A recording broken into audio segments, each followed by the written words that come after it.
I'm going to use my paint, showing you some very simple techniques.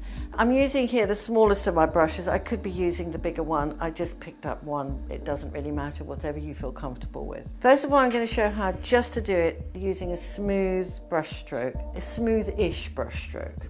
So I'm painting, if you noticed, every which way. I'll just slow that up. I do these sort of techniques like that. I prefer, because I'm going for a sort of a distressed look, I prefer to paint over these things. Also, it's a lot quicker. And the other thing I can do is to take it and sort of stipple with it, dabbing it fairly hard and quite dry. So can you see that bit there where the paint is thicker and it's more three-dimensional? You'll now need to wait approximately 20 minutes for the paint to dry, depending on the temperature and the thickness.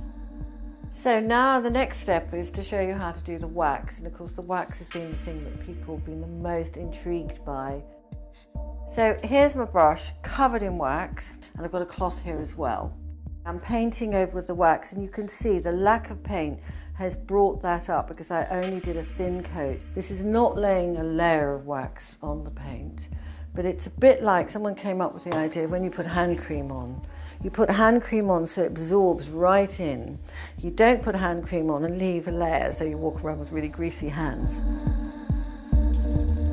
When I've waxed enough, I will then go in wiping it. Because it's metal underneath, just a little bit, without really much work, is coming through, and you can see a little bit of the metal, and it's looking quite, I think it looks quite nice. So this is my dark wax. I know it looks really dark.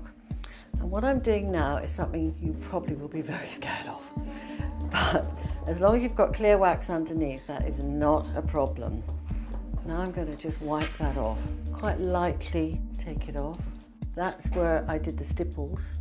And what I tend to do is I work sort of painting it really. I'm going to take a little bit of clear wax, just very lightly go over the top, leaving the top lighter and the darkness really in the crackly bits. This is a sandpaper which is quite fine. You can get finer, but just showing a little bit of the wood maybe. Bring out that nice bit of gold on there. And I might just do a little bit more clear wax onto there.